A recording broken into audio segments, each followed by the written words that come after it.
पीछे पड़े इसके। क्या क्या इसने? ये नागिन है और मैंने इसे रूप बदलते हुए देखा है। ये कन्या नाग देवता को पूजती है। इसका हरकत भी नागिन जैसा ही है। ये विषकन्या है, विषकन्या हुजूर।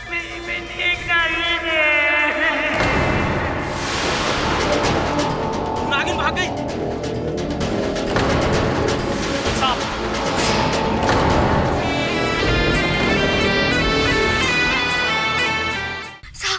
साहब हमें बचा लीजिए, वो हमें मार डालेगा, हमें मार डालेगा वो। कौन मार देगा? ठाकुर उजागर सिंह। सांप आया तो यही था, गायब कहाँ हो गया? गायब नहीं हुआ है सरपंच जी, सांप हमारे सामने ही है। यही है वो सांप जिसने ठाकुर उजागर सिंह की जान ली है।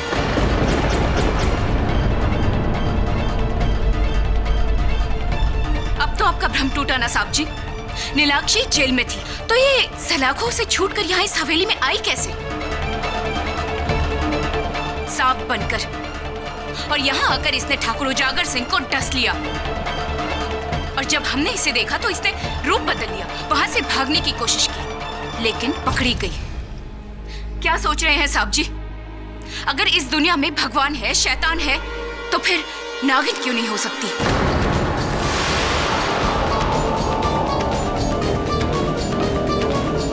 और आज नाग पंचमी भी है। मुझे तो लगता है यही नागिन है। साहब जी, मैं तो कहता हूँ इसे पिंजरे में लेकर चलते हैं। अगर नागिन बन के हथकड़ी से छूटी तो सबसे पहले हम दोनों को ही डसेगी। अबे कैसी बात करता चंडीदास के बच्चे, तेरे को मालूम है ना मुझे सांप से बहुत डर लगता है। चल ले चल, चल जल्दी कर।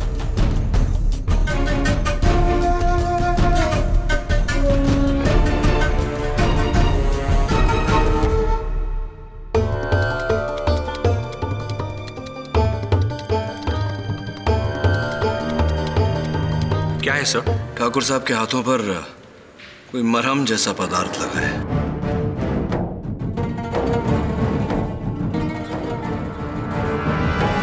जांच करवा ले वरुण।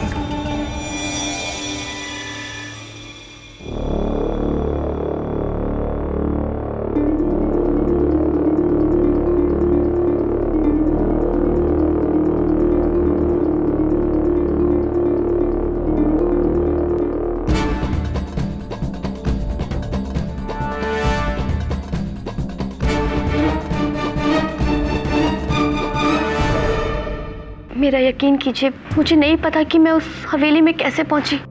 उस रात कालकोठरी में मुझे अचानक से चक्कर आया और मैं बेहोश होकर गिर गई।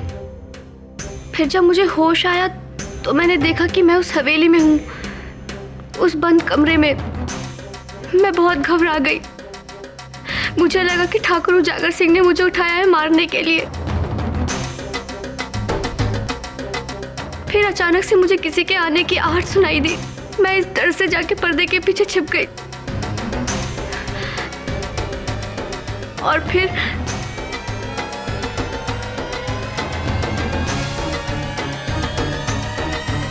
गांव वालों की तरफ देखकर क्या सोच रही है कि हाँ कि वो तुम्हारी बात पर विश्वास कर रहे होंगे? बिल्कुल नहीं, बिल्कुल नहीं। वो ये सोच रहे होंगे कि तुम परसों की रात नाग पंचमी के दिन जेल की खिड़की से सांप बनकर निकली हैगी और रेंगते हुए उजागर सिंह के कमरे में चली गई हैगी और उसको डसा आएगा और उसकी जान ले ली हैगी और भागने से पहले पाठक जी ने तुमको पकड़ लिया आएगा।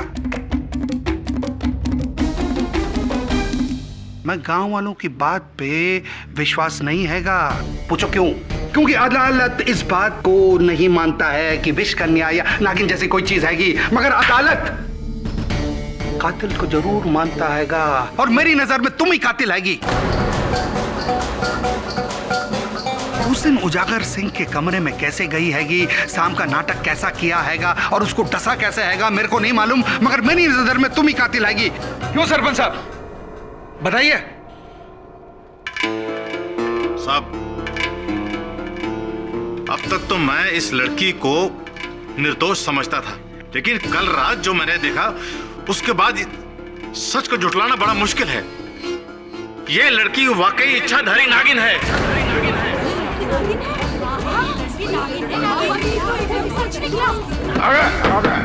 जो भी हो कातिल हैंगी।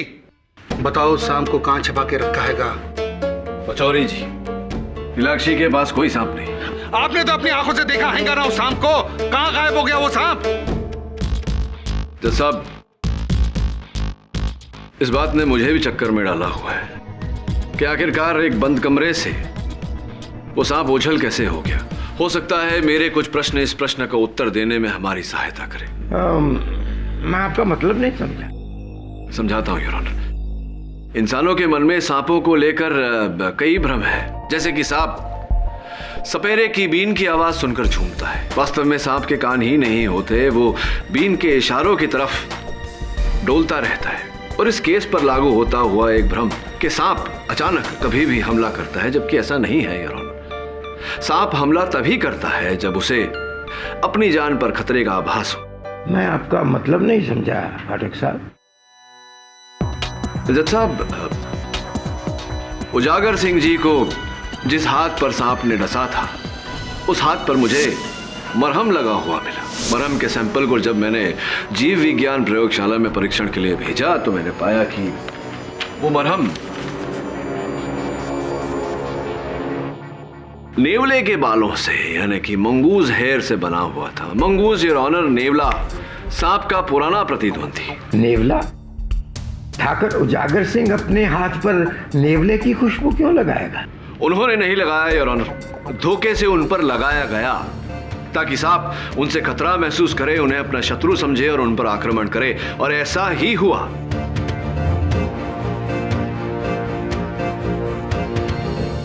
हमें धोखा होने से पहले सांप को धोखा दिया गया। संयोगवश योर ऑनर, ठाकुर उजागर सिंह के बड़े भाई ठाकुर उज्जवल सिंह के पांव पर जहां सांप ने डसा था, वहां पर भी उसी लेप के ट्रेसेस मिले। इसका अर्थ यह हुआ योर ऑनर कि मेरा विश्लेषण सही है। आप समझ रहे हैं ना इस पूरी रचना को? कोई नागिन नहीं, कोई विषकन्या नहीं, केवल एक हत्यारा है जिसने सांप को अपना शस्त्र बनाया है। न मंत्र न तंत्र, बस एक इंसानी षड्यंत्र। वाह वाह वाह वाह वाह वाह वाह केडी साहब, आपकी बातें सुन के बड़ा मजा आ गया हैगा। वैसे ये षड्यंत्र नीलाक्षी भी रच सकती है कि नहीं पचौरी जी, ये षड्यंत्र नीलाक्षी नहीं रच सकती है क्योंकि ये जो लिखित धमकी मुझे भेजी गई थी, और जज साहब ये करतूत नीलाक्षी की नहीं हो सकती क्योंकि उस समय वो कोठरी में बंद थी। ये इसके योग्य नहीं है। जय महाकाल!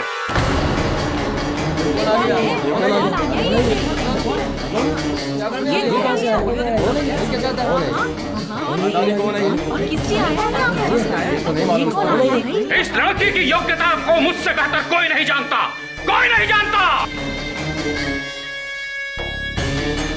आप कौन हैं? मैं भैरवनाथ, एक सपेरा जो बरसों से इस लड़की की तलाश में घूम रहा है। रग रग से वाकिफ हूं मैं इसकी रग रग से। महाराज, आपको जो कुछ भी कहना है यहाँ आके कहिए।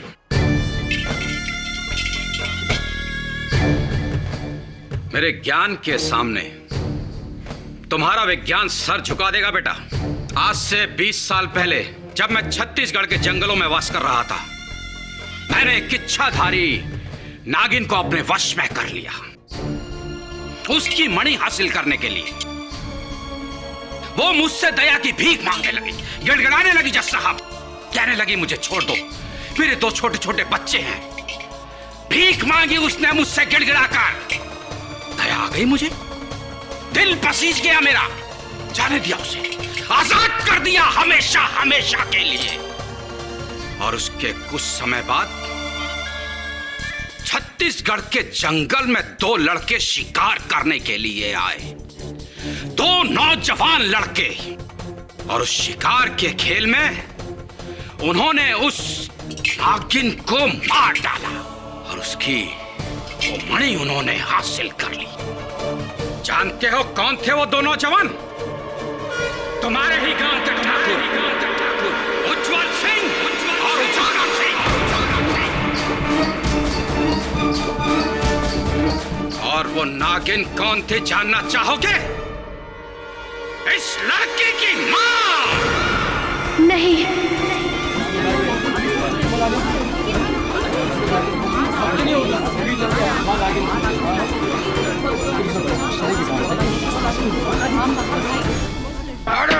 इच्छाधारी नागिन की हत्या की जाती है ना, तो उस हत्यारे का प्रतिबिंब उस नागिन की आंखों में उतर आता है। नहीं। और जब इस 2 साल की लड़की ने अपनी मां की आंखों में उन हत्यारों का प्रतिबिंब देखा, तो इसका प्रतिशोध जाग उठा। इसने उसी समय अपनी मां के हत्यारों को मौत के घाट उतारने की ठान ली। जज साहब, मौत के घाट उतारने की। आज इतने सालों के बाद इसने उन 2 नौजवानों को मारकर अपनी मां की हत्या का प्रतिशोध ले लिया है। लेकिन वो नागमणि अभी इससे प्राप्त नहीं हुई है, और जब तक वो नागमणि से नहीं मिल जाती जिसे उन ठाकुरों ने जमीन में दबा दिया था, तब तक ये इसी तरह इस गांव में मौत का तांडव करती रहेगी। मौत का तांडव। जय महाकाल।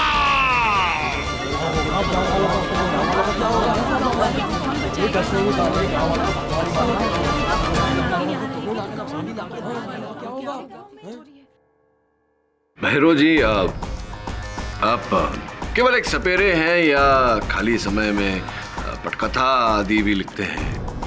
क्योंकि ये जो कथा आपने सुनाई, ये कहानी मैंने याद है मुझे, किसी हिंदी फिल्म में देखी थी। मूर्ख! ये कोई कथा कहानी नहीं, वास्तविकता है, वास्तविकता। इस गांव वालों का भ्रम कोई नाटक या कोरी कल्पना नहीं है, सत्य है, सत्य है। ये कन्या नागिन है, नागिन। जय महाकाल। आपकी इस बात का कोई प्रमाण है आपके पास कि ये लड़की नागिन है?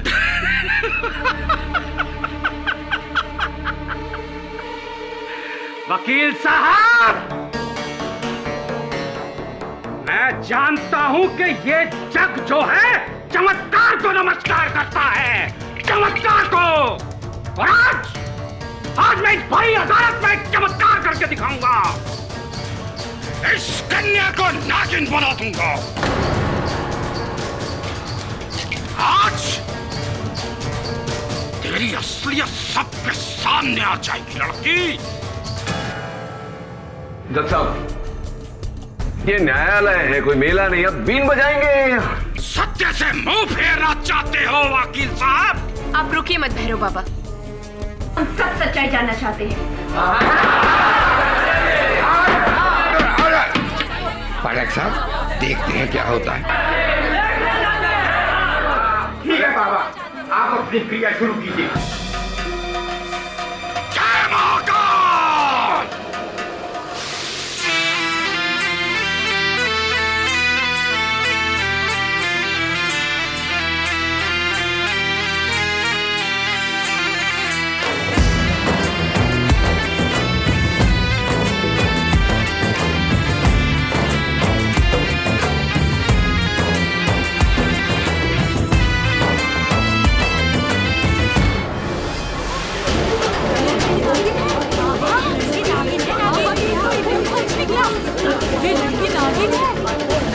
मीनाक्षी, अरे पानी लाओ।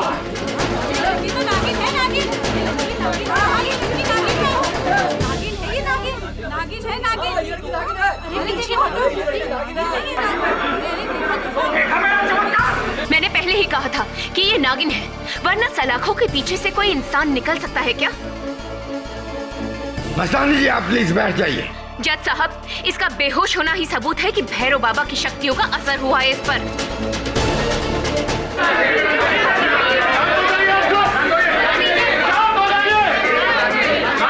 कैसी अदालत है यार, जहां नियम और अनुशासन के बदले बेलगाम बहती हुई भावनाओं को बढ़ावा दिया जा रहा है, जहां तर्क और सूझबूझ के बदले अंधविश्वास को मान्यता दी जा रही है। ये अदालत कैसी भी हैगी मिस्टर केडी? इस अदालत में भी वैसा ही इंसाफ मिलेगा आपको जैसे दूसरी अदालतों में मिलता आएगा। इंसाफ? कैसा इंसाफ? पहले से डरी हुई सहमी हुई सी लड़की के सामने बीन बजाकर धमकी देकर उसे बेहोश करना, तमाशा करना, इन सब का खड़े होकर तमाशा देखना, इसको इंसाफ कहते हैं आप? क्या है ये ऑनर? पहले सिर्फ नागिन थी, अभी नागमणि भी जुड़ गया। मिस्टर पचौरी, मिस्टर पाठक का कहना सही है। इस केस को हमें केवल न्याय और सबूतों की रोशनी में देखना है। थैंक यू माई बाप। मिस्टर केडी जी। उजागर सिंह के लाश के सामने एक सांप देखा हैगा। जी। उसका पीछा किया हैगा तुम? जी। एक बंद कमरे में सांप घुस गया हैगा एक पर्दे के पीछे। जी जी। तो जब पर्दा हटाया तुमने, पर्दे के पीछे कौन मिला? नीलाक्षी थी।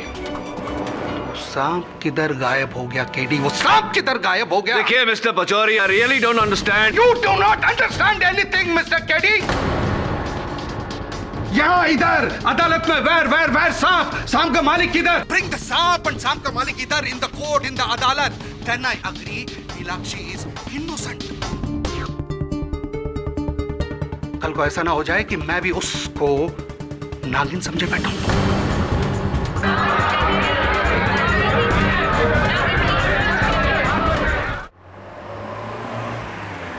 सब जो भी हुआ, उसके बाद भी मैं और आप जानते हैं कि इच्छाधारी नागिन जैसा कुछ नहीं है, लेकिन इन गांव वालों ने तो सच्चाई से मुंह मोड़ लिया।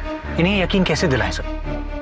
प्रोसिक्यूटर पचौरी की बात मानकर, जैसा कि अदालत में कहा था उन्होंने, सांप और सांप के मालिक को ढूंढ कर, और मुझे पूरा विश्वास है कि दोनों यहीं मिलेंगे, उजागर सिंह की हवेली में।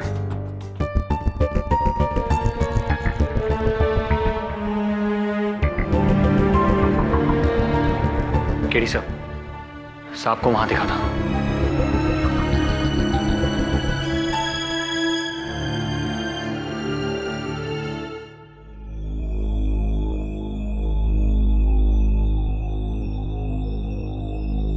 वो देख वरुण, मिट्टी में सांप के निशान है। वरुण, सोचने वाली बात है कि यहां इतनी सारी मिट्टी आएगी कैसे? क्या कोई चाहता है कि हमें यहां सांप के निशान नजर आए? Possible sir.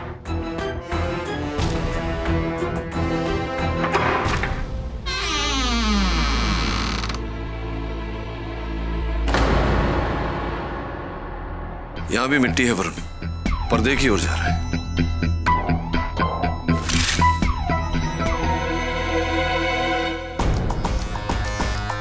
This is crazy sir.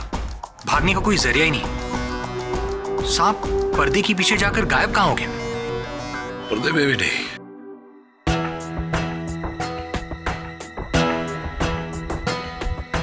क्या हुआ सर?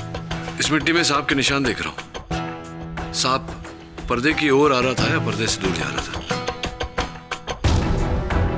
सब पर्दे की तरफ आ रहा था। तो फिर सांप के दुम के निशान पर्दे की ओर क्यों है? इसका मतलब सांप दरवाजे तक जा रहा था। यस सर, मेन डोर की तरफ। इंटरेस्टिंग। नीलाक्षी, तुम अदालत में सपेरे की बीन सुनकर इस तरह बेहोश क्यों हो गई थी? पता नहीं साहब जी, अचानक से सर भारी हुआ और चक्कर आ गया। और उस रात जब तुम कोठरी में बेहोश हुई थी और अपने आप को हवेली में पाया, क्या तब भी तुम्हारा सर इसी तरह चकराया था? जी।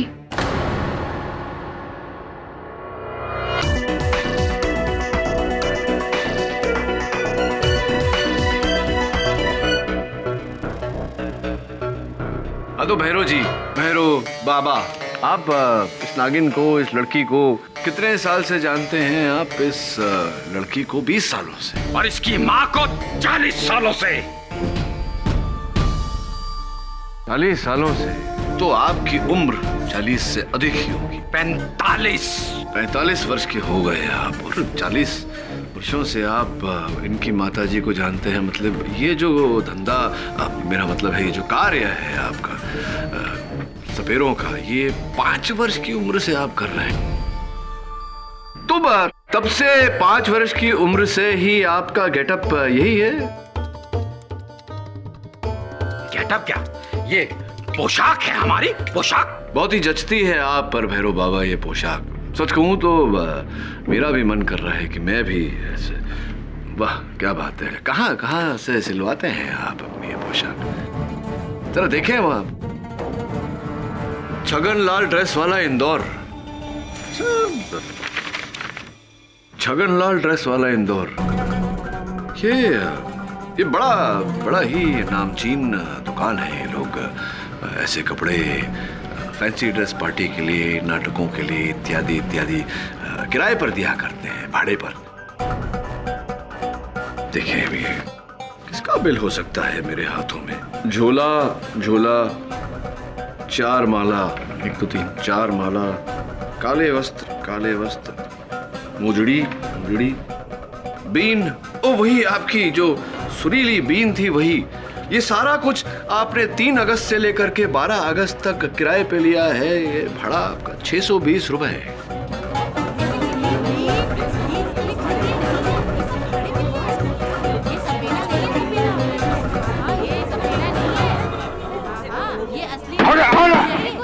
तो भैरव बाबा, ये असली है? असली है सब। हाँ, लेकिन इस दाढ़ी के पीछे जो चेहरा है वो नकली है। Am I right, भैरव बाबा उर्फ बाके चतुर्वेदी? और am I right? साहब, मैं एक एक्टर हूं साहब, एक कलाकार।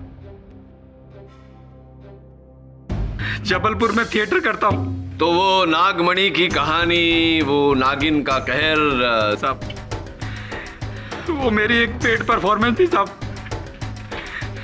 सौदा किया गया था मुझसे, सौदा किया गया। ये भी बता दो कि ये अभिनय करने के लिए ये सौदा किसने किया था आपके साथ? 10,000 रुपए दिए थे साहब जी मुझे 2 दिन के लिए, पुजारी जी ने।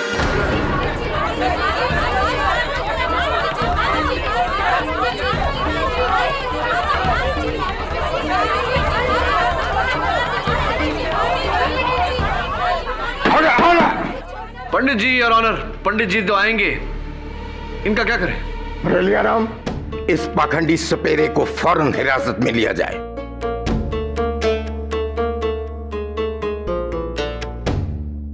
मुझे कुछ साल पहले उजागर सिंह ने एक छोटी सी जमीन दी थी दान में, ये 10 बीघा जमीन। मैं उसे बेचना चाहता था, लेकिन कोई ग्राहक नहीं मिला। मैंने एक प्लान बनाया था कि इस नकली सपेरे द्वारा गांव में नागमणि की कहानी फैला दूं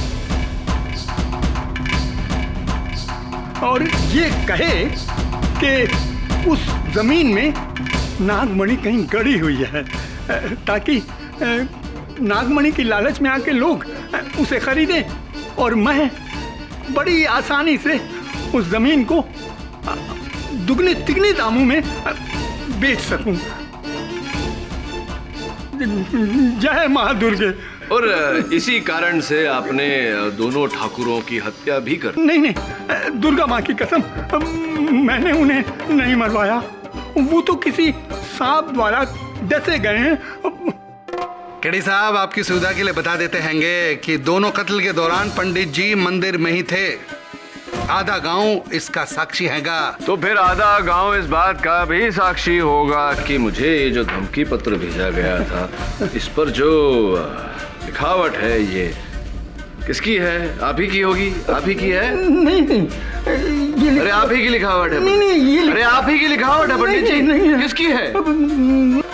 ये लिखावट तो बिशंबर की है।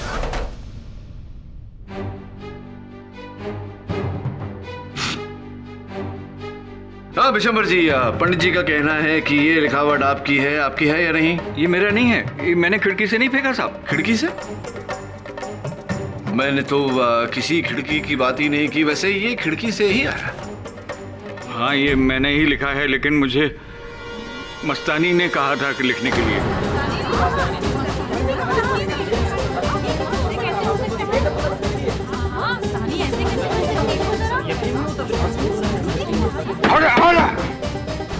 अच्छा, तो मस्तानी जी के कहने पर ही आपने नीलाक्षी के बारे में वो जो कहानी नागिन और सपेरे की वो जो... जी हाँ, वो कहानी झूठी थी। और मस्तानी जी के कहने पर ही आपने इनके आंगन में वो केचली, वो पिटारी आपने रखी? नहीं, वो मैंने नहीं रखी। सांप के बारे में मुझे कुछ भी पता नहीं है। सांप में कुछ नहीं मालूम? मतलब आपने कभी वो सांप देखा तक नहीं? देखा ही नहीं? नहीं, मैं ठहरा अपाहिज, मैं सांप को संभालूंगा हुजूर के अपने आप को। ये मस्तानी से पूछ लीजिए। ठीक है, ये बू आ रही है अजीब सी। ठीक है, मस्तानी जी से पूछते हैं। मस्तानी जी, आप नीलाक्षी की सबसे कड़ी, सबसे कठोर आलोचक रही हैं। आपको इन बातों के बीच पाकर मैं दंग सा रह गया हूँ। जी हाँ, मैंने ही चाचा को कहा था आपको धमकाने के लिए,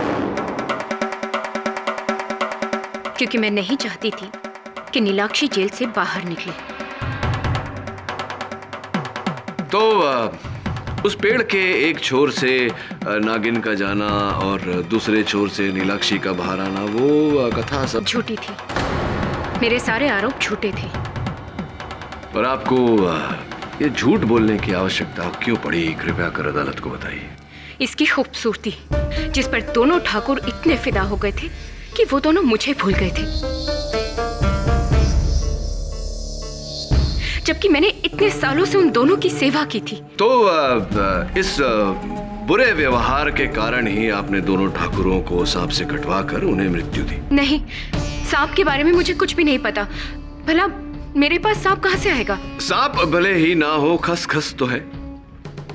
खसखस? हाँ, खसखस जो आप अपने आंगन में उगाती हैं। खसखस जिसे अगर पीस कर किसी के खाए या पेय पदार्थ में डाल दिया जाए तो व्यक्ति नशे में आ जाता है, कभी कभी बेहोश भी हो जाता है। ठीक उसी तरह जिस तरह नीलाक्षी उस दिन उस ढोंगी बाबा के बीन पर बेहोश हुई थी। हम सबको लगा कि लेकिन आप ये सब मुझे क्यों बता रहे हैं? आपको इसीलिए बता रहा हूँ क्योंकि योर ऑनर, नीलाक्षी के जेल के ग्लास में खसखस डाला गया था पीसकर, और लैब की रिपोर्ट।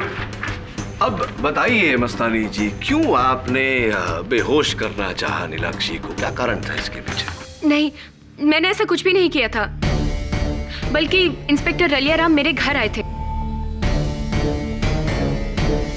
और ढेर सारे खसखस के पत्ते लेकर गए थे मुझसे। ये उन्हीं की करतूत होगी। राम राम माई बाप। वर्दी में हूँ वकील साहब, झूठ नहीं बोलूंगा।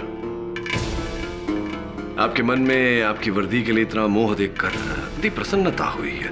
चलिए ये बताइए कि वो मेंढक वाली कहानी जो नीलाक्षी को फंसाने के लिए आपने कही थी, वो सच है क्या? नहीं वकील साहब, गलत थी वो।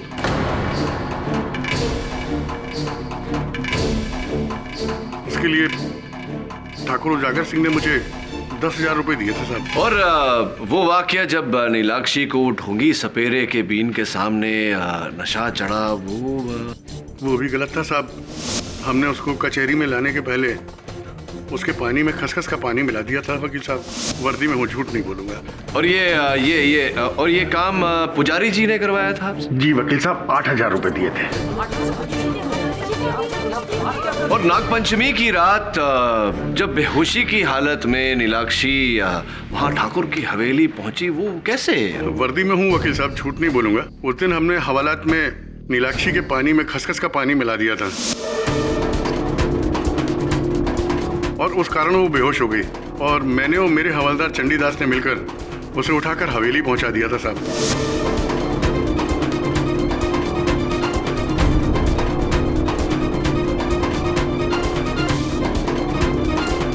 और वहां पहुंचकर आपने ठाकुर उजागर सिंह जी को जिंदा पाया? नहीं साहब, जब हम वहां पहुंचे माई बाप तो वहां ठाकुर साहब थे ही नहीं। माँ कसम हमने उन्हें नहीं मारा साहब। ओ भला हमारे पास सांप कहां से आएगा माई बाप? वैसे भी मैं सांप से बहुत डरता हूं साहब, बहुत। और इस काम के लिए नीलाक्षी को वहां ठाकुर की हवेली तक पहुंचाने के लिए 11,000 आपको मिले थे। किसने दिए थे? वर्दी में हूँ, झूठ नहीं बोलूंगा साहब, सरपंच जी ने। सरपंच जी ने दिए?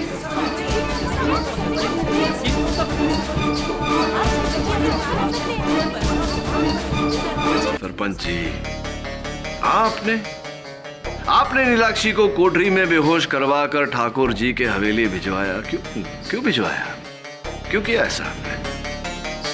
अरे बोलिए ना, क्यों किया ऐसा? उजागर सिंह से दुश्मनी निकालने के लिए। जज साहब, कहने को तो गांव का सरपंच मैं हूं, लेकिन चलती सिर्फ उजागर सिंह की थी। मुझे अपने पांव की जूती समझता था वो।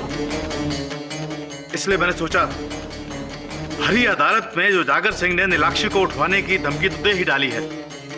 अगर मैं नीलाक्षी को हवेली पहुंचा देता हूं तो आप उसे गिरफ्तार कर लेंगे।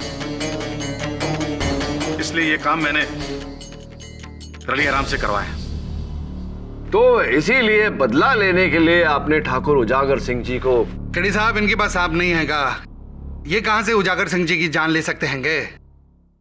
हाँ, मेरे पास सांप कहां से आया? और वैसे मैं खुद आपके साथ हवेली गया था जब उजागर सिंह की लाश मिली थी। सुन लिया ना केडी साहब? अब बताइए, आपने 6 लोगों पर उंगलियां उठाई है। इन 6 लोगों ने माना कि कोई गलत कांड किया जरूर हैगा, जिसके लिए कानून जरूर सजा देगा। लेकिन ठाकुरों की मौत इन 6 में से किसी ने तो की थी, है ना? और केडी साहब, इन 6 लोगों के पास सांप नहीं हैगा, और ना ही ये सबूत हैगा कि इनके पास सांप हैगा, और ना ये नागिन हैंगे या नाग हैंगे। फिर कौन हो सकता हैगा? बताइए केडी साहब, और कौन हो सकता हैगा केडी साहब? आपकी मुवक्किल नीलाक्षी जी हैंगी।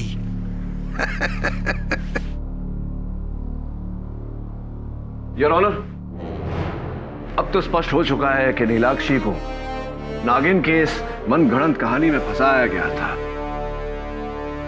वो केचली और वो पिटारी भी इसके घर पर छोड़ी गई थी, इनकी नहीं थी। जी, लेकिन ये काम किसका है? अभी तक तो किसी ने इस अपराध को कबूल नहीं किया।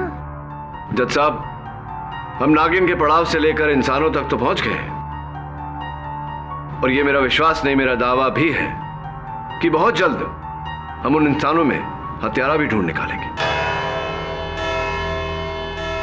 आज की कार्रवाई यहीं पर समाप्त होती है। कल सुबह 10 बजे अदालत की कार्रवाई फिर शुरू होगी। और हां, तब तक के लिए इंस्पेक्टर रलियाराम, हवलदार चंडीदास, पुजारी पुरोहित, सरपंच लहरी सिंह और अभिनेता बांके चतुर्वेदी को उनकी गैर कानूनी हरकतों के लिए हिरासत में लिया जाता है, और बशंबर दास और मस्तानी को कड़ी चेतावनी देकर छोड़ा जाता है। जजमान, मैंने तो सिर्फ जमीन। चुप कीजिए पुजारी जी। जज के आदेश को टोकने की हिम्मत कैसे की आपने?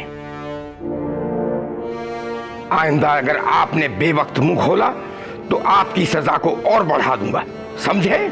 जय मां दुर्गे। अदालत बर्खास्त की जाती है। जय मां दुर्गे।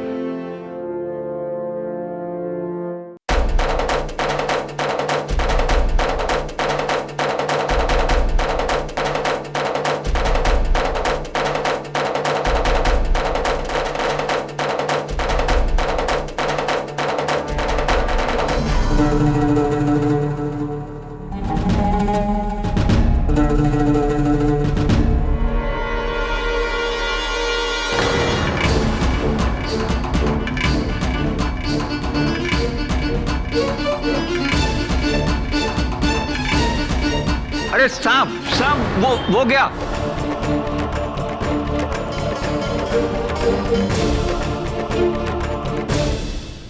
अदालत की कार्रवाई शुरू की जाए। हाँ तो मस्तानी जी, हुआ यूं कि कल रात, इससे पहले कि वो सांप मुझे डसे, मेरी आंखें खुल गई और वो सांप वहां से अदृश्य हो गया। मैंने उसका पीछा किया तो आप वहां मिली। कमाल है ना, ढूंढा सांप मिली आप। कहीं आप ही वो नागिन तो नहीं? नहीं, अब मुझे उस सांप के बारे में कुछ भी नहीं पता। वो तो चाचा के मुंह से सांप सुनकर मैं डर के मारे भाग गई वहां से। तो वहां से तो आप भाग गई थी, लेकिन रात के 3 बजे आप वहां आई क्यों थी? क्या कर रही थी आप? अरे, आपने ही तो मुझे बुलाया था ना। मैंने? ये देखिए, ये पर्ची आप मेरे घर के बाहर छोड़कर गए थे। आज रात ठीक 3 बजे मुझे मिलने आना केडी पाठक। जी नहीं मस्तानी जी, ये पर्ची ना तो मैंने लिखी है, ना मैंने भेजी, ना मैंने आपके घर के बाहर रखी। कमाल है, सब तो कारागार में बंद थे, फिर बाहर थे तो सिर्फ आप, वो सांप और हाँ बिशंबर काका। हाँ तो बिशंबर चाचा जी, ये जब भी आप, खैर छोड़िए, ये बताइए चाचा जी के रात के 3 बजे आप वहाँ क्या कर रहे थे? आप ही ने तो बुलाया था, आपकी वो ये पर्ची मिली थी, आपने भेजी थी। मैंने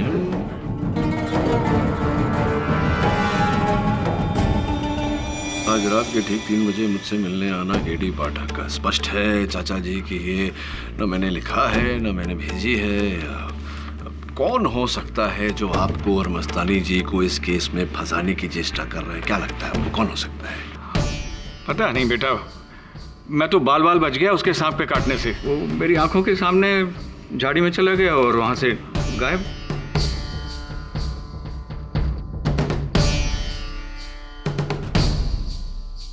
और कुछ पूछना है बेटा? पैर में तकलीफ हो रही है। अच्छा, नहीं चाचा जी आप जाइए बैठिए। अरे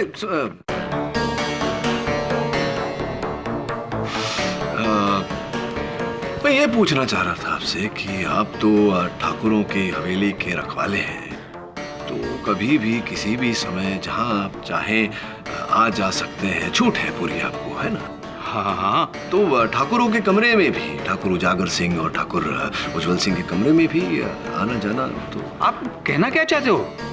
क्या मैंने वो सांप वहां पे छोड़ा? हाँ, ये इस बात की संभावना है चाचा जी। अरे लेकिन मैं वो सांप कहाँ से लाऊंगा और उसको भगाऊंगा कैसे? मैं ठहरा एक लाचार बूढ़ा अपाहिज, अपने आप को संभालूं या सांप को पालूं?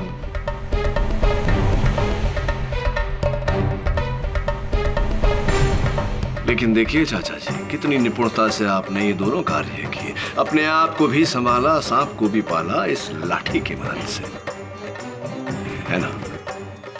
मैं कुछ समझा नहीं। अच्छा ये बताइए चाचा जी कि आपकी लाठी में ये 2 छेद जो है, ये 2 छेद क्यों है? ये बस है मतलब क्या लाठी में छेद? मैंने तो नहीं देखा किसी लाठी में 2 छेद हो। कहीं ऐसा तो नहीं कि हवा अंदर बाहर आ जा सके, इस कारण ये 2 छेद हैं? सांस ले सके, सांस लेने में तकलीफ ना हो। चाचा जी जरा आपकी लाठी देख सकते?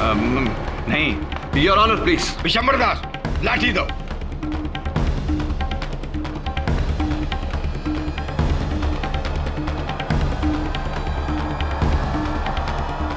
दीजिए दीजिए, आप यहाँ लाइए हाथ, ये पत्र आपके जेब।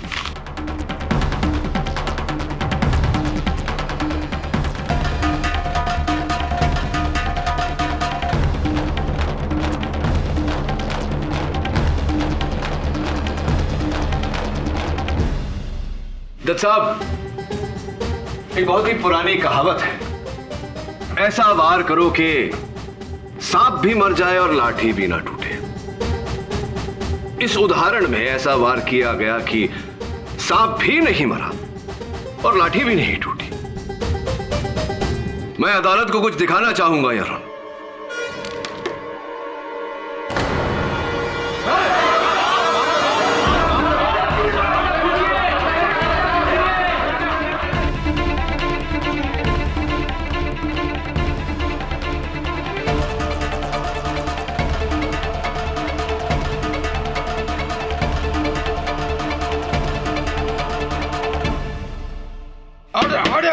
पचौरी साहब, आपकी मांग पूरी हुई। Here is the snake, there is the snake का मालिक। साहब, ठाकुर उज्जवल सिंह और उजागर सिंह का कोई वारिस नहीं था। उनके बाद हवेली मुझे मिल जाती। एक तो उन दोनों भाइयों की नीलाक्षी पर बुरी नजर थी और दूसरी तरफ गांव वाले नीलाक्षी को नागिन समझते थे। यही बात देखकर के मैंने एक षड्यंत्र रचा और एक जहरीला नाग खरीद लाया।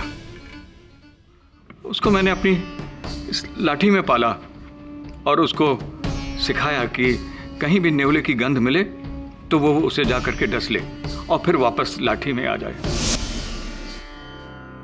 तुम यहाँ क्यों आए?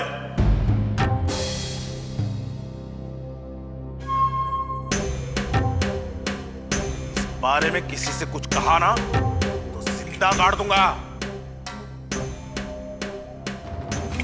पानी लेके आओ।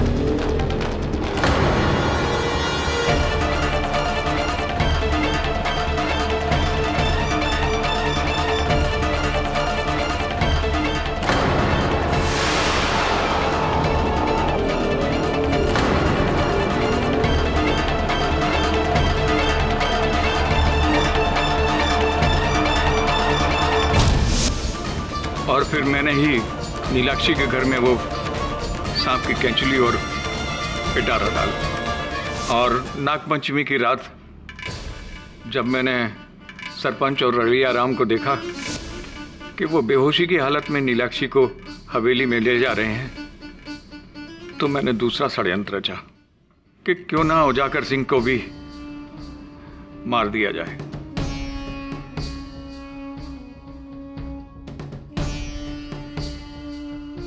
और फिर मैं नीलाक्षी के पास गया और अपने सांप को आजाद कर दिया। गंध पाकर सांप उजागर सिंह की तरफ गया और जब सबकी नजर नीलाक्षी और निशान पर थी, तब मैंने सांप को वापस लाठी में ले लिया ताकि कोई उसे ढूंढ ना पाए। विशंबर चाचा जी, मुझे मारने का प्रयास भी शायद अभी ने। कल रात मैंने आपको भी मारने की कोशिश की थी। ये कहावत भी सही है माई बाप कि ऊपर वाले की लाठी में आवाज नहीं होती, लेकिन जब पड़ती है तो बस। ये अदालत विशंबरनाथ को ठाकुर उज्जवल सिंह और ठाकुर उजागर सिंह के कत्ल के जुर्म में गिरफ्तार करने का हुक्म देती है और कुमारी नीलाक्षी को बाइज्जत बरी करती है।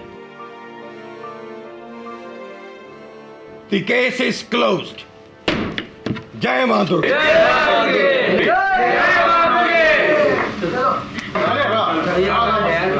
हम तो केडी साहब धन्य हो गए हैंगे, आपके साथ मुकदमा लड़ने का मौका मिला हैगा, बहुत कुछ सीखने को मिला हैगा। अरे ये तो हमारा सौभाग्य हैगा पचौरी साहब। हैगा कि नहीं हैगा? नहीं नहीं नहीं नहीं, एक फोटो हो जाए। हाँ, सर मैं फोटो खींचता। एक मिनट, मैं भी आता हूं। Sure sir. आइए आइए आइए, बीच में आ जाइए। आइए यहाँ आ जाइए। सर, आज खुशी के मौके पर आपकी फेवरेट लाइन हो जाए।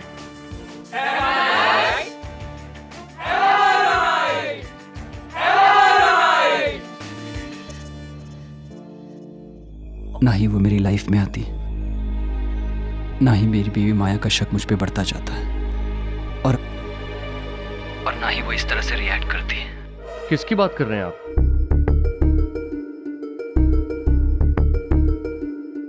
मैं एमएलए राम शास्त्री जी की बेटी वंदना शास्त्री की बात कर रहा हूँ। लेकिन वो तो जानता हूँ कि वो एक बहुत बड़े पॉलिटिकल फैमिली से है, लेकिन ये जानने के बावजूद मेरा और वंदना का संबंध है।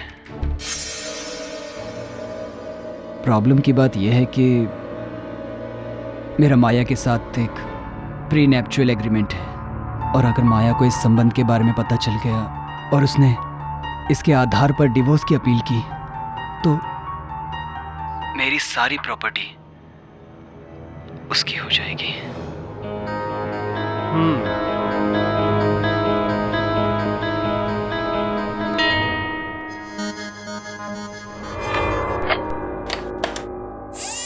थैंक्स मिस्टर हर्ष, ये अच्छी बात है कि आप सेल्फ रियलाइजेशन की तरफ बढ़ रहे हैं। इसी रास्ते पे चलिए। वैसे तो डॉक्टर कपूर, आप पर मुझे सबसे ज्यादा भरोसा है, लेकिन फिर भी हमारी ये बातचीत। You don't worry at all, ये मेरे पास पूरी तरह से सुरक्षित रहेगा। तुम बिल्कुल भी चिंता मत करो। Thank you doctor. You welcome. See you. Deepika,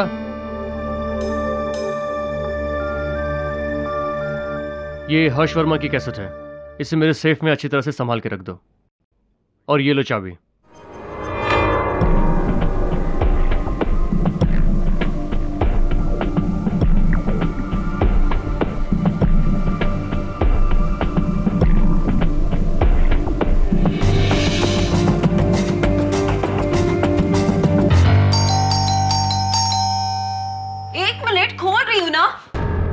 क्या हुआ अभिषेक? इतनी देर से बेल तू बजा रहा था। दीदी, दीदी मुझे अभी निकलना पड़ेगा। कहाँ निकलना पड़ेगा? हुआ क्या है? दीदी मेरे पास टाइम नहीं है। क्या टाइम नहीं है? कहाँ जा रहा है? हुआ क्या है अभी? दीदी अगर मैं एक भी दिन यहाँ रुका ना तो वो लोग मुझे मार डालेंगे। कौन मार डालेगा तुझे? हुआ क्या है? दीदी मैंने फिर से सट्टे में पैसे हार गया हूँ। मुझे बुकी को 5 लाख रुपए देने हैं दीदी, और अगर मैं वो पैसे नहीं दे पाया ना तो वो मुझे जिंदा नहीं छोड़ेंगे दीदी। कौन तुझे जिंदा नहीं छोड़ेगा? कौन मारेगा तुझे? दीदी 5 लाख रुपए बहुत बड़ी रकम होती है, लेकिन मेरे पास कल तक इसका इंतजाम करने का एक रास्ता है। लेकिन मुझे पता है आप इस बात के लिए कभी राजी नहीं होगी, इसलिए मैं सब छोड़ के जा रहा हूँ दीदी। अबे मेरी बात सुन, क्या रास्ता है बोल।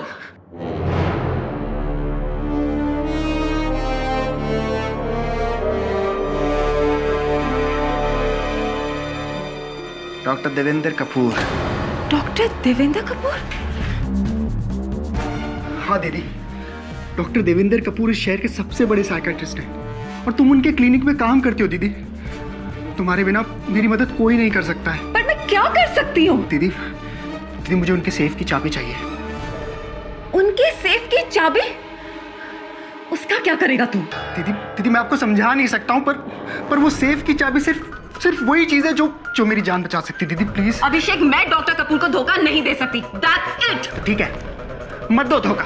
ठीक है, मत दो धोखा, लेकिन अपने भाई के लिए सिर्फ इतना काम करना, मुर्दा घर में अपने भाई की लाश की शिनाख्त के लिए जरूर आना, बस। अभिषेक रुक ना।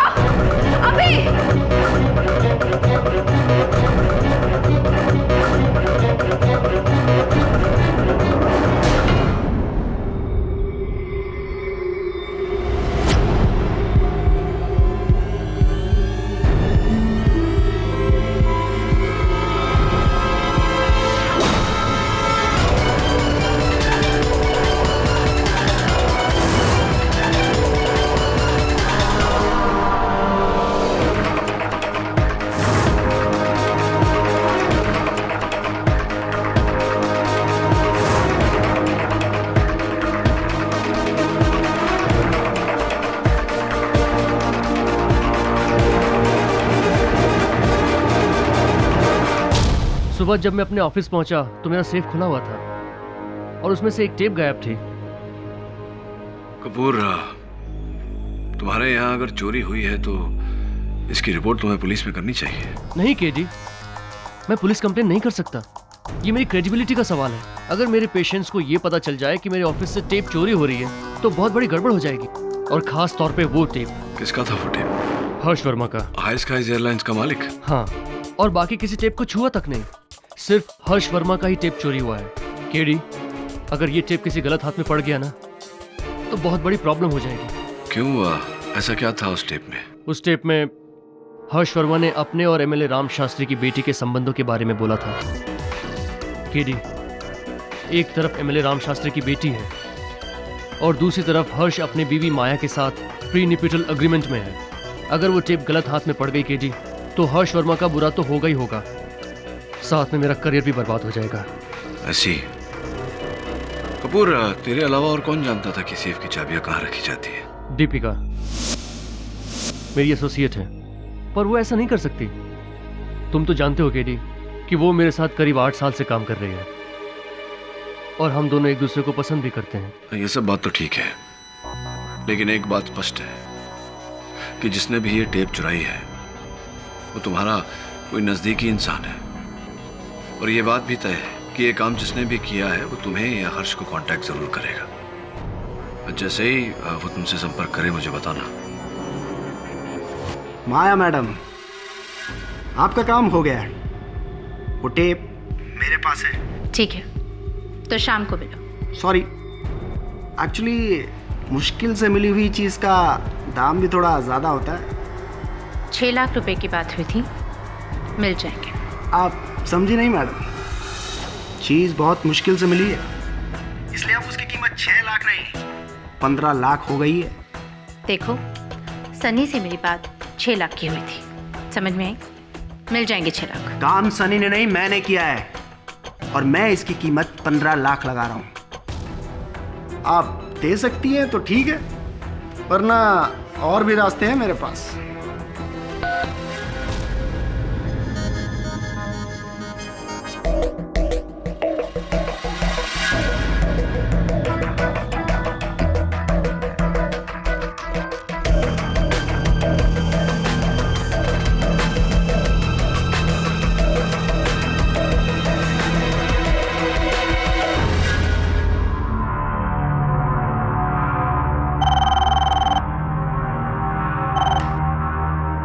यस, डॉक्टर देवेंद्र कपूर के क्लिनिक से आए हैं, अंदर भेज दीजिए उन्हें।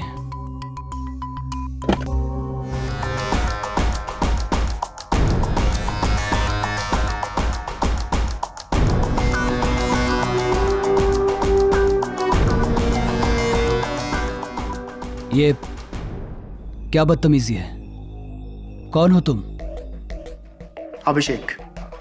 अभिषेक चौहान। तो क्या चाहिए तुम्हें? 40 लाख। व्हाट? दिमाग खराब हो गया तुम्हारा? मेरा तो नहीं हुआ, लेकिन तुम्हारा जरूर होने वाला है। उठो और निकलो यहां से, नहीं तो मुझे पुलिस को बुलाना पड़ेगा।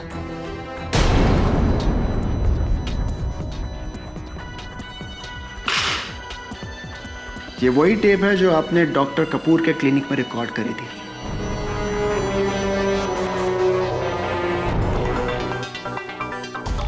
ये तुम्हें कहां से मिला?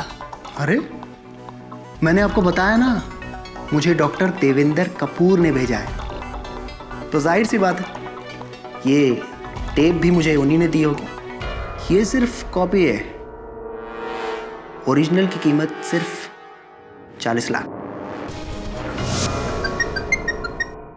हाँ कपूर, बोल। तुम ठीक कह रहे थे केडी। उसने हर्ष वर्मा को कांटेक्ट किया और उसे 40 लाख रुपए की डिमांड की। हर्ष अभी अभी मेरे ऑफिस आया था। वो तो यही समझ रहा है कि इन सब में मैं भी इन्वॉल्व हूँ। वो व्यक्ति है कौन? अभिषेक चौहान, मेरी एसोसिएट दीपिका का छोटा भाई। लेकिन दीपिका मेरे साथ ऐसा नहीं कर सकती, वो मुझे धोखा नहीं दे सकती। ये सब अभिषेक चौहान का काम है, उसके भाई का। 1 नंबर का लफंगा है वो। मैं वो टेप लेने जा रहा हूँ केडी। मुझे हर हाल में वो टेप चाहिए, चाहे उसके लिए मुझे कुछ भी करना पड़े। नहीं कपूर देख, ऐसा चल वरुण, इससे पहले कि कोई अनर्थ हो जाए। कहां से? दीपिका के घर चल।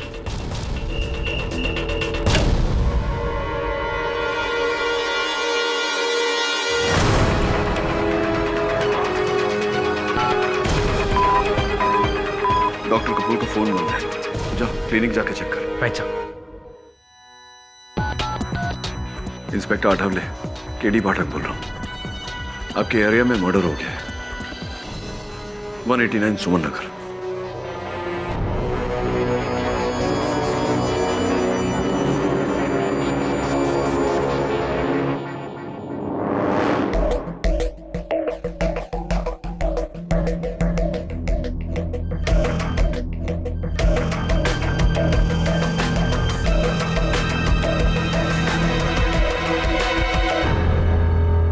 क्या बेवकूफी की तुमने कपूर? मुझे बताया क्यों नहीं? और तुम्हारा फोन क्यों बंद था कल रात? मैं डर गया था केडी। ये सच है कि कल रात को मैं अभिषेक के घर गया था, लेकिन वहां पहुंचने से पहले ही उसका खून हो चुका था। तुम्हें उसके घर जाने की जरूरत क्या थी? पुलिस को बताना चाहिए था कि उसने तुम्हारे कैबिन से वो टेप चोरी किया, हर्ष को ब्लैकमेल करने के लिए। नहीं केडी, मैं ऐसा नहीं कर सकता। मैं किसी की बात किसी को नहीं बता सकता। ये मेरे प्रोफेशनल एथिक्स के खिलाफ है। मैंने उसका खून नहीं किया। मैं सच कह रहा हूँ केडी, मैंने अभिषेक को नहीं मारा। योर ऑनर, 6 अक्टूबर रात 9 बजे अभिषेक चौहान का पॉइंट ब्लैंक रेंज से बेरहमी से कत्ल कर दिया जाता है। पुलिस को वहां पर डॉक्टर कपूर के फिंगरप्रिंट्स मिलते हैं, लेकिन डॉक्टर कपूर का ये कहना है कि वो वहां पर अभिषेक से सिर्फ बातें करने गए थे, इन्होंने अभिषेक का खून नहीं किया। जी, ये बिल्कुल सच है सर कि मैं अभिषेक चौहान से मिलने जरूर गया था, लेकिन मैंने उसका खून नहीं किया। चलिए डॉक्टर साहब, हम आपकी बात मान लेते हैं। अब आप कोर्ट को ये बताने का कष्ट करेंगे कि ऐसी क्या जरूरी बात थी जिसके लिए आपको अभिषेक के घर जाना पड़ा।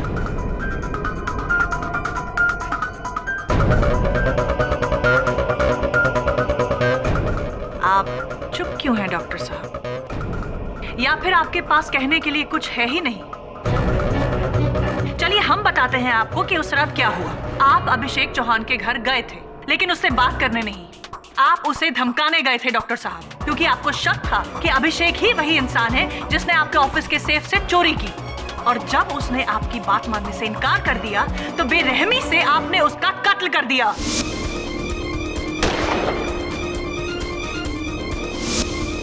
आई ऑब्जेक्ट योर ऑनर। प्रोसिक्यूशन मेरे मुवक्किल पर निराधार आरोप लगा रहा है। इनके पास इस बात का कोई प्रमाण नहीं कि मेरे मुवक्किल ने उस रात गोली चलाई थी। योर ऑनर, ये रही अभिषेक चौहान के सोसाइटी में रहने वाले कुछ लोगों की स्टेटमेंट। इन सब लोगों का यही बयान है कि उन्होंने 6 अक्टूबर की रात को डॉक्टर कपूर को अभिषेक चौहान के फ्लैट की तरफ बहुत गुस्से में जाते हुए देखा। और उन्होंने ये भी बयान किया है योर ऑनर कि डॉक्टर साहब के हाथ में एक रिवॉल्वर थी। ये सच है कि मैं अभिषेक चौहान के घर पे अपनी रिवॉल्वर लेके गया था और बहुत गुस्से में भी था, लेकिन जब मैं वहां पहुंचा, अभिषेक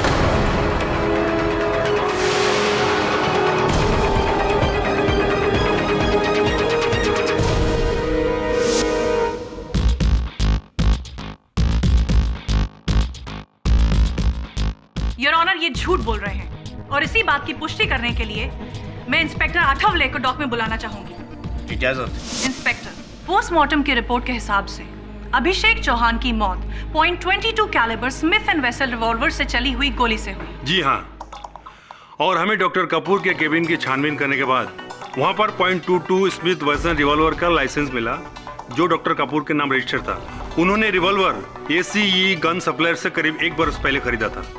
जब हमने डॉक्टर कपूर से पूछताछ की तो उन्होंने बताया कि वो गन खाड़ी में फेंक दी। खाड़ी में फेंक दी?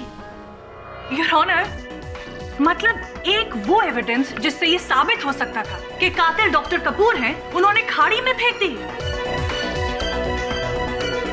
वेरी इंटेलिजेंट, प्लान मर्डर है ये तो। योर ऑनर, अभिषेक की लाश देखकर मैं बहुत घबरा गया था।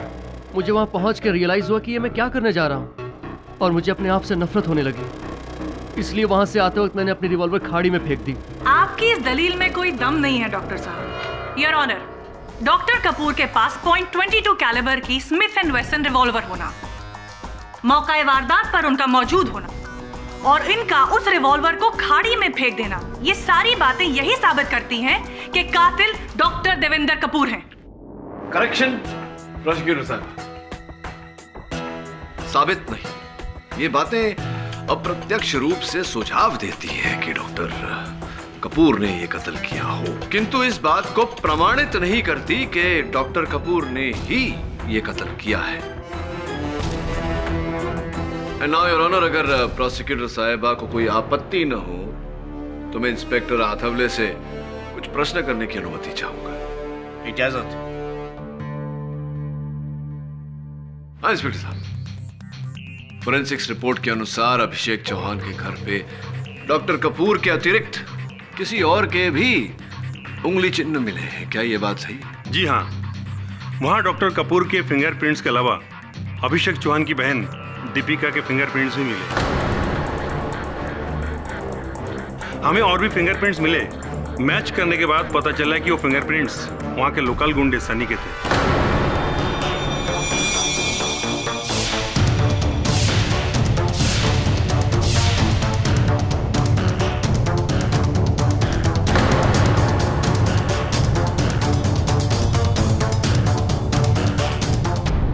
जी, मैं अभिषेक के घर गया था, लेकिन रात 9 बजे नहीं, उससे काफ़ी घंटे पहले। जब अभिषेक घर पे था ही नहीं। क्या करने गए थे आप अभिषेक के घर? इधर उधर क्या देख रहे हैं? मेरे प्रश्न को उत्तर दीजिए। चोरों की भांति क्या ढूंढने गए थे वहां? मैं वो टेप ढूंढने गया था जो अभिषेक ने अपनी बहन की मदद से डॉक्टर देवेंद्र के सेफ से चुराया था।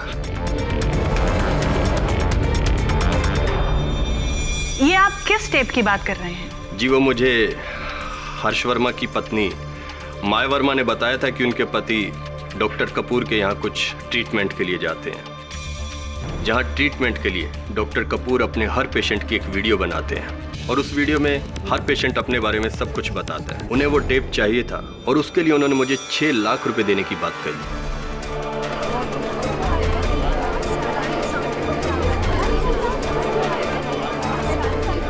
Order order. अभिषेक की बहन दीपिका उसी क्लिनिक में काम करती है, इसीलिए हमने ये काम अभिषेक को करने को कहा, लेकिन अभिषेक मुकर गया। टेप उसी के पास थी, लेकिन उसने झूठ बोला कि वो टेप उसके पास नहीं है। अरे अगर वो टेप मेरे पास होती तो मैं आपको जरूर वापस कर देता।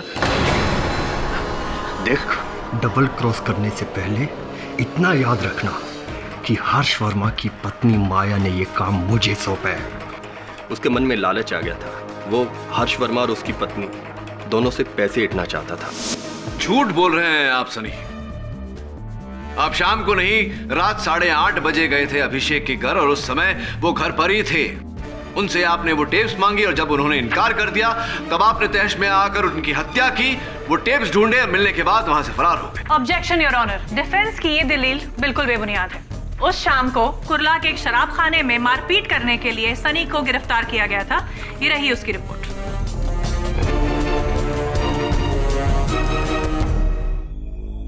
योर ऑनर, सनी ने अपने कथन में हर्ष वर्मा की पत्नी माया वर्मा का नाम लिया। मैं पूछताछ करने के लिए उन्हें कटघरे में बुलाने की अनुमति चाहता हूं। इजाजत। मिसेस वर्मा, सनी ने अपने कथन में बताया कि आप ही ने उसे वो डॉक्टर कपूर से वो टेप चुराने का काम दिया था और उस काम के लिए आप उसे 6 लाख रुपए देने को तैयार थी। सही है? जी ये सच है।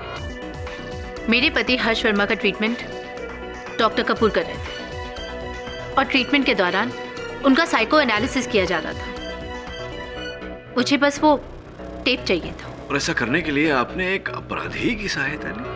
क्योंकि मैं ये जानती थी मुझे ये टेप इतनी आसानी से नहीं मिल सकता। तो मिसेस वर्मा ये बताइए कि उस टेप को प्राप्त करने के पीछे आपका उद्देश्य क्या था? अपने पति हर्ष वर्मा से छुटकारा पाना।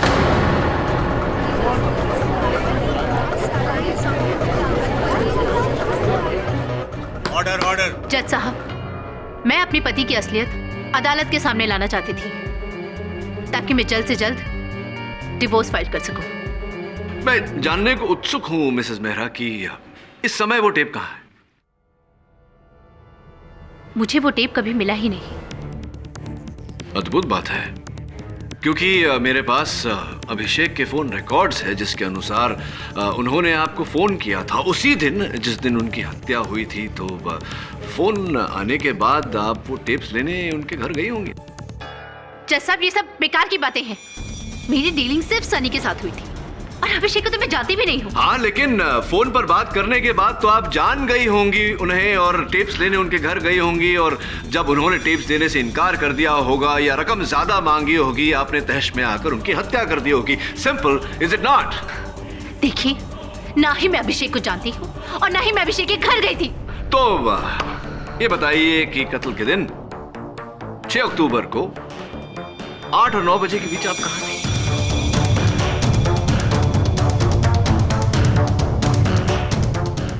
बताइए मिसेस मेहरा, 6 अक्टूबर को 8 और 9 के बीच आप कहाँ थी?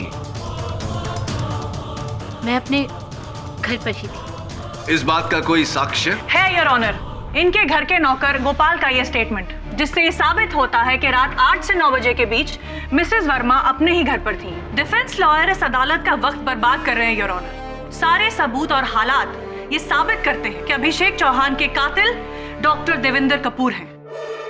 योर ऑनर, मैं पहले भी व्यक्त कर चुका हूं कि अब तक ऐसा कोई प्रमाण नहीं मिला जिससे यह सिद्ध हो कि डॉक्टर कपूर ने ही यह हत्या की है। इसलिए इस केस में उतावली दिखाना उचित नहीं होगा। एक और व्यक्ति है योर ऑनर, जिन्हें उस समय अभिषेक के घर पर होना चाहिए था, उनकी बहन दीपिका चौहान। दीपिका जी, आपके फोन कॉल्स के हिसाब से 8:23 पर डॉक्टर कपूर ने आपको फोन किया था जी।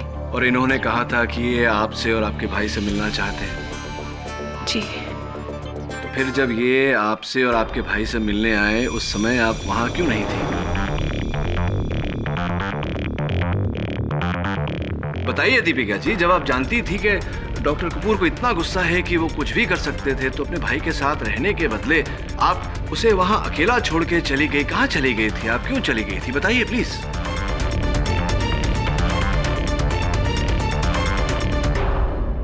जब डॉक्टर कपूर का फोन आया तो उस समय अभिषेक घर पे नहीं था। मैंने अभिषेक को बहुत फोन लगाया पर उसका फोन स्विच ऑफ आ रहा था। मुझे कुछ समझ नहीं आया कि मैं क्या करूं, इसलिए मैं अभिषेक को ढूंढने उसके दोस्त कबीर के घर गई, पर अभिषेक वहां पे भी नहीं था। मैं वहां से घर आ गई और जैसे मैं घर आई मैंने देखा कि अभिषेक को किसी ने गोली मार दी है।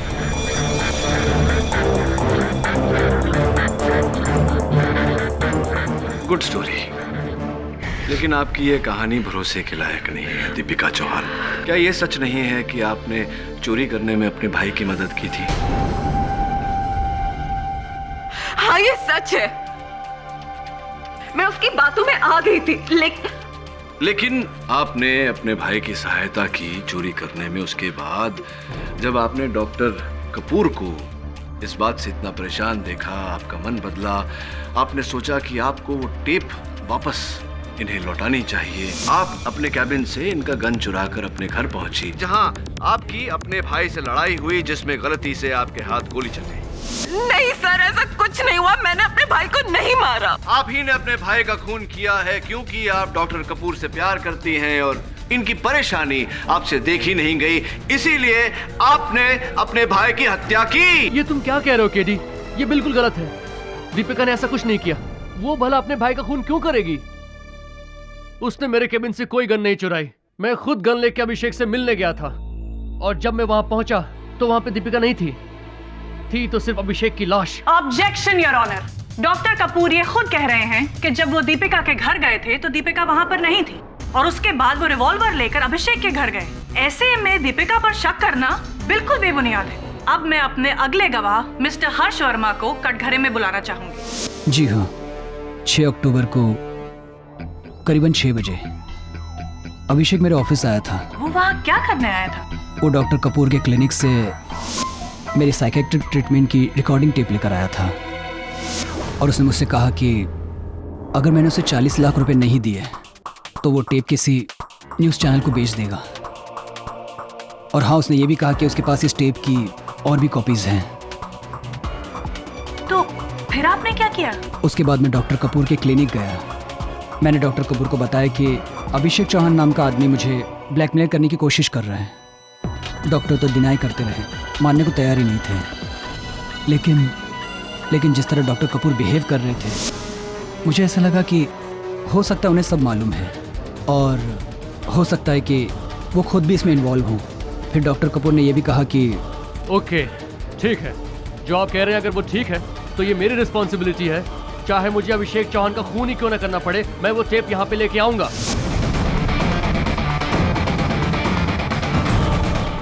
Thank you mister Verma. Your witness sir. Mister Verma, अपने कथन में आपने कहा कि आपको ऐसा लग रहा था कि डॉक्टर कपूर और अभिषेक इस ब्लैकमेल के मामले में मिले हुए हैं। जी हाँ, क्योंकि अगर ऐसा नहीं होता तो उस अभिषेक को वो टेप कहाँ से मिलती? और फिर डॉक्टर कपूर ने कोई पुलिस कंप्लेंट भी नहीं लिखवाई। आपने भी तो इनके खिलाफ, इस ब्लैकमेल के खिलाफ पुलिस में कोई सूची नहीं की। फिर ये बताइए कि डॉक्टर कपूर और अभिषेक आपके कहे अनुसार आपको ब्लैकमेल कर रहे थे, उस टेप पर कुछ ऐसी आपकी निजी बातें थीं जो आप नहीं चाहते थे किसी के सामने आए, तो इन सब इस घटना से बचने के लिए, अपने आप को बचाने के लिए आपने क्या कदम उठाया, क्या किया? जी नहीं, मैंने कुछ भी नहीं किया। अद्भुत बात है, आपने कुछ भी नहीं किया। आपकी इमेज खतरे में थी, इतना बड़ा नुकसान होने वाला था आपको, और आपने कुछ भी नहीं किया। इसका जवाब आपको डॉक्टर कपूर शायद ज़्यादा अच्छी तरह दे पाएंगे। कैसे? क्योंकि उनके ट्रीटमेंट के तहत उन्होंने मुझे बताया कि जल्दी निर्णय ना ले पाना यही मेरी सबसे बड़ी प्रॉब्लम है। ऐसी? चलिए छोड़िए, ये बताइए कि उस रात 8 और 9 बजे के बीच आप कहाँ थे? मेरी 8:15 बजे एक मीटिंग थी और 9 बजे तक मैं उसी मीटिंग में था। वो 8:15 वाली आपकी जरूरी मीटिंग में से आप 25 मिनट तक गायब हो गए थे। कहाँ गए थे आप?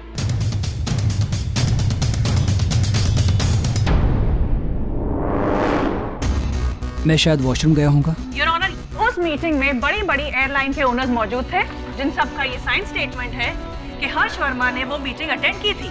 और डिफेंस लॉयर ये भी भूल रहे हैं कि कत्ल की जगह पर हर्ष वर्मा के नहीं, डॉक्टर देवेंद्र कपूर के फिंगरप्रिंट्स पाए गए हैं माय लॉर्ड। योर ऑनर, मैं पहले भी कह चुका हूं कि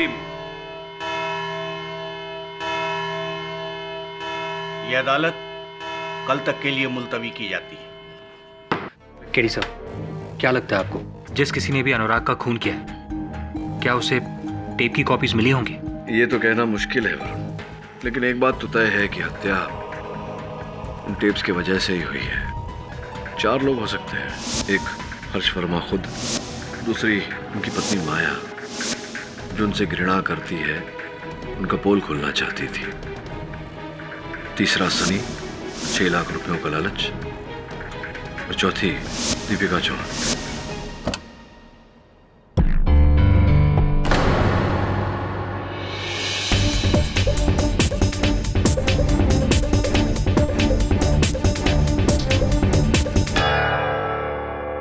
वरुण,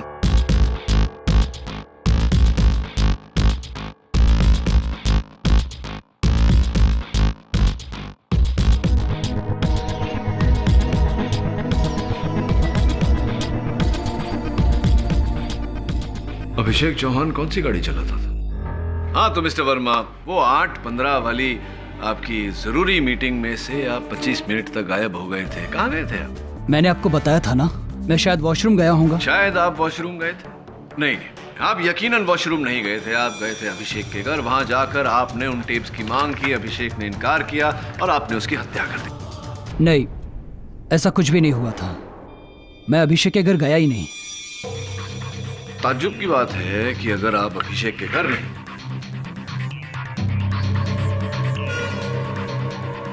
तो आपके कोट का ये बटन वहां से कैसे बरामद हो?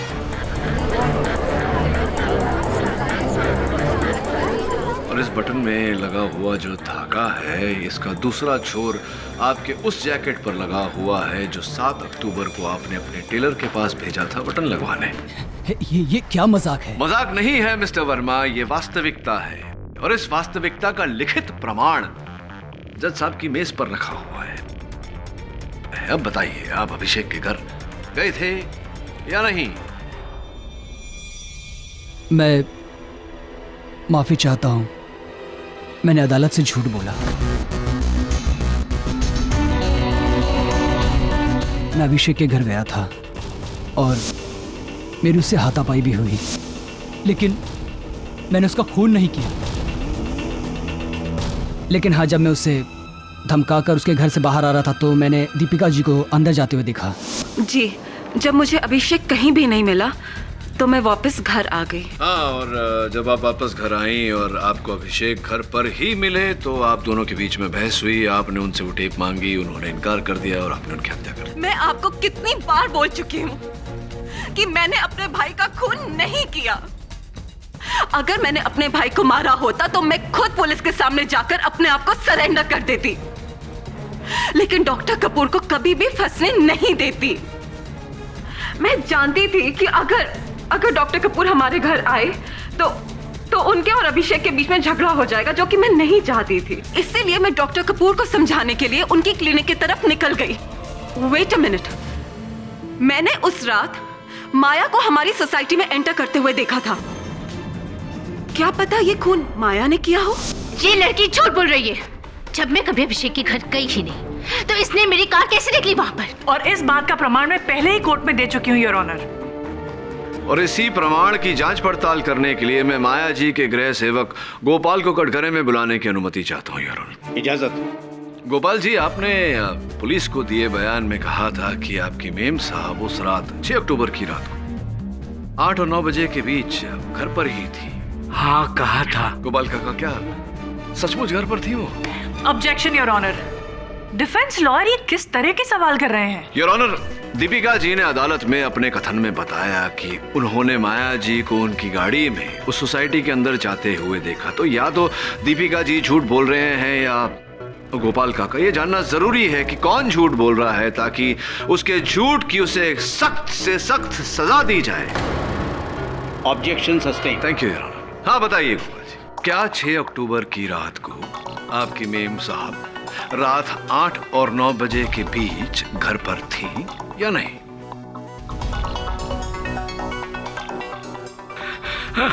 साहब, आपने कहा है कि झूठ बोलने पर सख्त से सख्त सजा मिल सकती है। हाँ बाप, वो तो है गोपाल जी। साहब, मेरी 2 छोटी छोटी बहनें हैं साहब। साहब, मुझे कोई सजा नहीं चाहिए साहब। वो तो मैम साहब के कहने पर मैंने झूठ बोला था। वो घर पे थी नहीं, वो तो गाड़ी लेकर कहीं और गई थी। हाँ साहब। अब बताइए माया जी, आप उस रात अभिषेक के घर गई थी या नहीं? जी, मैं अभिषेक के घर गई थी पर मैंने उसका खून नहीं किया। झूठ पे झूठ माया जी। सर्वप्रथम तो आपने अपने गृह सेवक गोपाल काका से झूठा बयान दिलवाया अदालत में। द्वितीय, आपने स्वयं झूठ बोला कि आप उस रात अभिषेक के घर नहीं गई थी। सच तो यह है कि आप उस रात अभिषेक के घर गई थी, लेकिन वहां जाते आपको पता चला कि अभिषेक हर्ष वर्मा के साथ टेप्स का सौदा कर चुका है। आप तहश में आ गई और गुस्से में आपने अभिषेक की हत्या कर दी। नहीं, मैं अभिषेक के घर जरूर गई थी पर मैं उसे धमकाने गई थी। मैंने अभिषेक का खून नहीं किया। मैंने अभिषेक का खून नहीं किया। क्षमा चाहता हूं यार।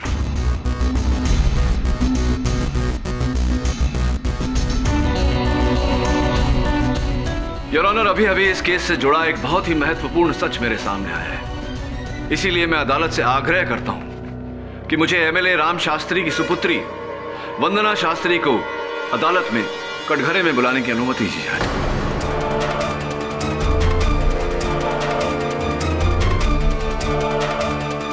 मुझे एमएलए राम शास्त्री की सुपुत्री वंदना शास्त्री को अदालत में कटघरे में बुलाने की अनुमति दी जाए।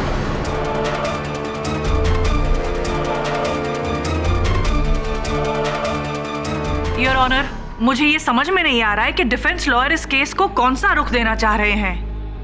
वंदना शास्त्री का इस केस से दूर दूर से कोई लेना देना नहीं है। उतना ही लेना देना है योर ऑनर जितना कि यहाँ बैठे बाकी गवाहों का। केरी, प्लीज, तुम ये सब। डॉक्टर कपूर, क्षमा चाहता हूँ, लेकिन इस मोड़ पर मुझे ये बात अदालत के सामने रखनी ही पड़ेगी। ये तुम क्या कह रहे हो केडी? योर ऑनर, इस केस की शुरुआत से जिस टेप का जिक्र हो रहा है, वो टेप जिसके लिए अभिषेक की हत्या की गई, उस टेप पर हर्ष वर्मा और वंदना शास्त्री के नाजायज संबंध की कथा है।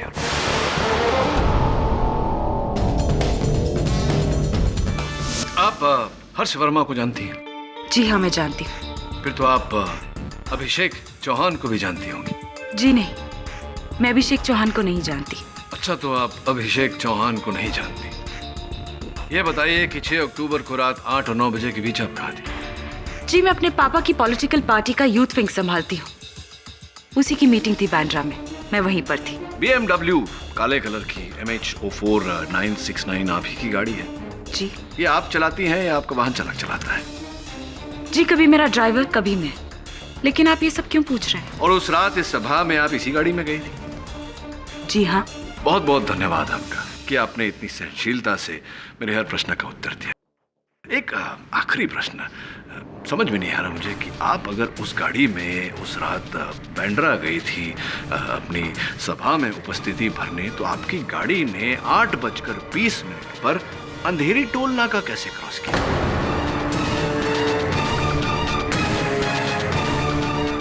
ये कैसे हो सकता है? ऐसा हुआ है, जैसा कि मैंने कहा, आपकी गाड़ी ब्लैक कलर BMW MH04 969 8:20 पर अंधेरी टोल नाका क्रॉस कर रही थी, और इस बात की सूची योर ऑनर आपकी मेज पर है, पर इनकी गाड़ी का नंबर भी। कैसे हुआ है?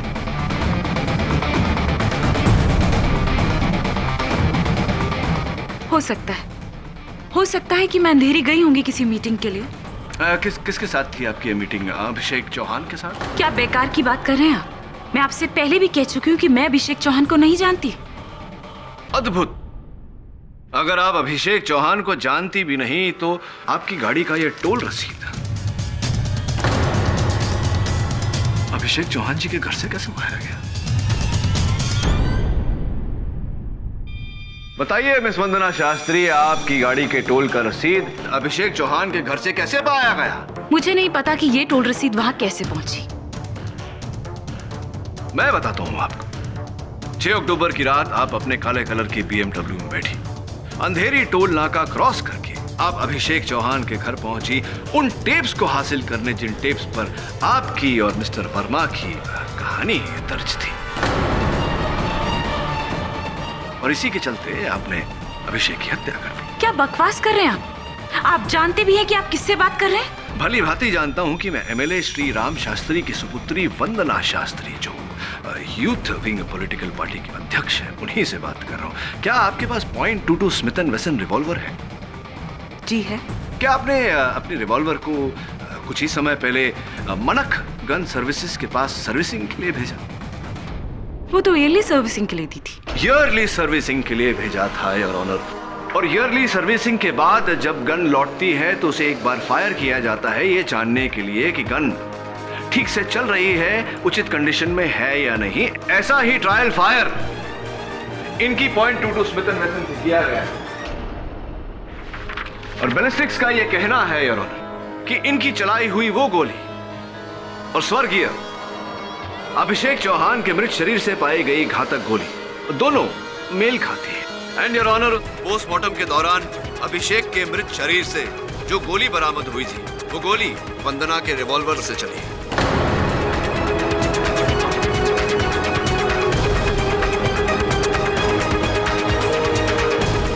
वो दोनों गोली एक ही गन से चली है, यानी कि आपकी गन से चली है, यानी कि आप ही ने अभिषेक चौहान की हत्या की।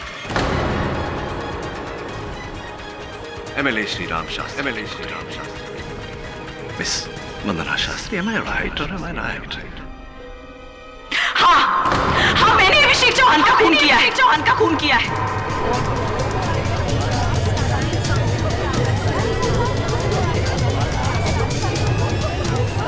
ऑर्डर। लेकिन मैं वहां अभिषेक चौहान का खून करने नहीं गई थी। मैं तो मेरे पास हर्ष का फोन आया था कि अभिषेक चौहान नाम के किसी ब्लैकमेलर के पास वो टेप है जो उन्होंने डॉक्टर कपूर के क्लिनिक पे रिकॉर्ड किया था, और उन्होंने वहां मेरा जिक्र किया था। मैं बहुत घबरा गई थी कि अगर ये टेप सबके सामने आ गई तो मेरे पॉलिटिकल करियर पर असर पड़ सकता है। और हर्ष ने मुझसे कहा कि वो अभिषेक के घर जा रहा है, और इसीलिए मैं अभिषेक के घर के लिए निकली। लेकिन जैसे ही मैं अभिषेक के घर के दरवाजे तक पहुंची, देखो, मेरी मजबूरी का गलत फायदा मत उठाना, और उस टेप की कोई भी बात किसी भी तरह से माया तक पहुंची ना, तो बहुत बुरा अंजाम होगा तुम्हारा। डरते क्यों भाई? हैं? बीवी चली गई तो वो MLA की बेटी है ना वंदना तुम्हारे साथ। अरे तुम्हें किस बात की कमी है भाई? वंदना से मेरा कोई लेना देना नहीं है, मेरा मतलब सिर्फ माया से है। माया मेरी पत्नी है, वंदना कोई नहीं, समझा? वंदना जैसी लड़कियां मेरे काम आती हैं। तुम्हें कल 40 की जगह 50 लाख मिल जाएंगे, लेकिन याद रखना, कोई चालाकी नहीं चाहिए।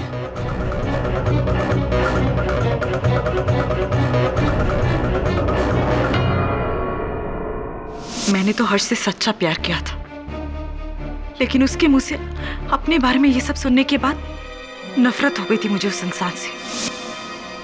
और सिर्फ हर्ष को अभिषेक के खून के जुर्म में फंसाने के लिए मैंने अभिषेक को मार दिया।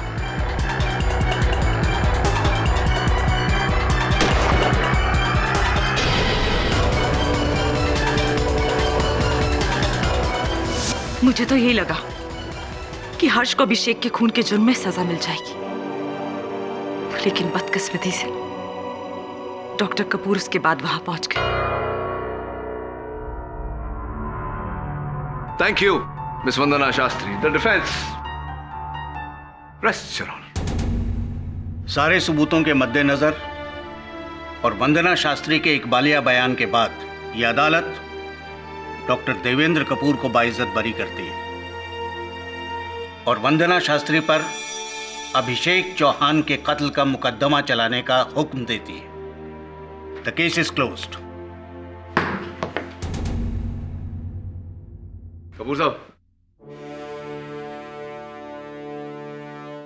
क्या बात है, अपनी रिहाई से खुश नहीं लग रहे आप? केडी, तुम जानते हो ना कि मैं नहीं चाहता था कि मेरे पेशेंट्स की बातें इस तरह से दुनिया के सामने उजागर हो, वो भी मेरी वजह से।